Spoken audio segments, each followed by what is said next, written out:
Probably all of us have things in our background that we're unaware of. Recently, I found out that I'm a descendant of a person who came over on the Mayflower, and that's not anything I had ever expected or even hoped for. Apparently, there are many people who would like to have a pilgrim father for an ancestor. I'd never considered it, but my cousin told me I was descended from John Mullins. He was showing me the passenger list of the Mayflower. And then he was telling me at the same time that the Pilgrim Fathers were Sabbath keepers. And pieces in the family started fitting together. And I noticed that in my own family you can illustrate much of the history of Sabbatarianism, not only in America, but in its antecedents in the Middle East and in Europe as well. So I thought I'd just sit back and tell about my own family and where they came from and why, and give some stories, the details and documentation of which you can find in the papers that are being put out on the subject. John Mullins, that came over on the Mayflower, was a Sabbatarian, kept the Seventh-day Sabbath, and my great-grandfather was William Mullins, descended from him, and he was also a Sabbatarian. Didn't belong to any church, but he kept the Sabbath all of his life. And there's a whole long line of Sabbatarians there, and when you go to the other side of the family, you find the McElwains, and that's a name that is known, at least from the 10th century, as being the Celtic form, Mac Gilla vine. Gilla is servant, and vine is white. And that is in reference to the people who refused to accept the Roman religion when it was forced on Ireland. And it's in reference to the old Celtic practice of dressing in white. So there you have several strands, and we'll find even more as we go on. It's generally thought that the first Sabbath-keeping church in what is now the United States was the Seventh-day Baptist Church that was founded around Stephen Mumford, who came to America from the Bell Lane Church in London, joined the Baptist Church in Newport, started talking about the Seventh-day Sabbath, and got a lot of sympathy among the members and a lot of hostility from the elders. And so in, I believe, 1671, the first Seventh-day Baptist Church was formed. But as we've already pointed out, there were Sabbath-keeping people in America a good long generation before that, 2 generations actually, 50 years earlier, we find Sabbatarians in what is now the United States. The Seventh-day Baptist churches coming from Bell Lane, the first church in London was actually the first church called Seventh-day Baptist or Sabbatarian Baptist was the Millyard Church, long thought to be developed or descended from the Traskite Church from 1617. John Trask was preaching for a very short time in London. He was not at first Sabbatarian, but he began keeping the Sabbath and gathered a church about him. There is some question about whether or not it was actually a Baptist church, but he was quite soon jailed along with his wife. The church was apparently scattered, and the movement probably died.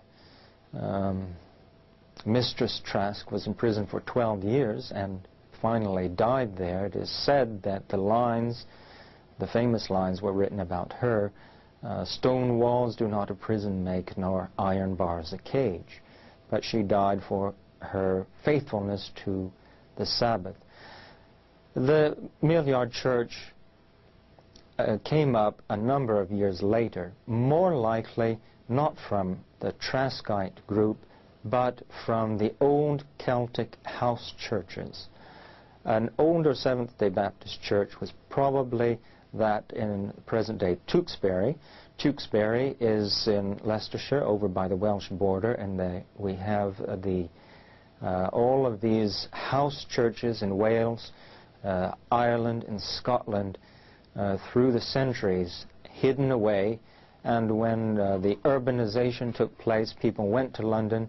They finally gathered there in the interregnum period, that is during Cromwell's time, and the Seventh-day Baptist Church was formed. Millyard Church was a very interesting church from many points of view. It was a general Baptist church, that is, they taught universal grace, the salvation of all. They were Sabbatarian, keeping the Sabbath. They sang no hymns or psalms. They did not sing in worship at all. They also kept, apparently, at least part of the time, the annual feasts. They were also a part of the Fifth Monarchy. This was a radical movement that was teaching that the image in Daniel 2, the stone would strike the feet, and the Fifth Monarchy would fill the world as the stone became a mountain and filled the world. And this is the Messianic kingdom, the millennium on earth. And they were waiting for this. John James was a fervent preacher of this message. He was dragged from the pulpit one Sabbath day after the Restoration.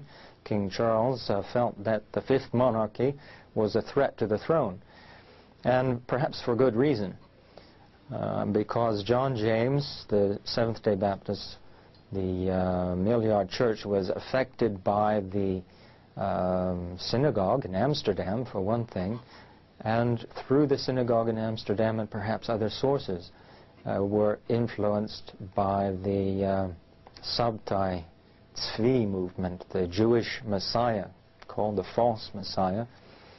And these people were waiting for a real kingdom of God on earth. So the king may have been right to feel that the throne was actually threatened. And of course this was a church that was a product, very much a product of the Cromwellian period. So the suspicion attached to it was not unfounded. Because of this suspicion, we have another church arising, the Pinners Hall Church, called Calvinist, Particular Baptist.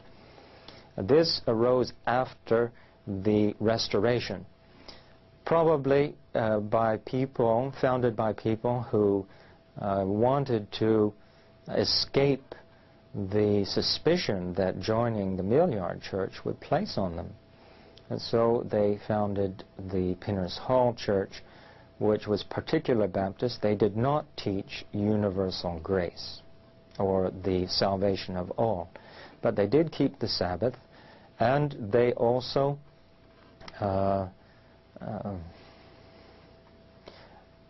apparently were a modified or moderate Unitarian stand as well, because if you read carefully in Francis Bampfield's book All in One, in which, by the way, he proposes Hebrew education for all of England instead of Latin and Greek-based education, and the Stennett family, which produced many of the pastors of the Bell Lane Church and the Pinners Hall Church, were brought up in this kind of education based on Hebrew.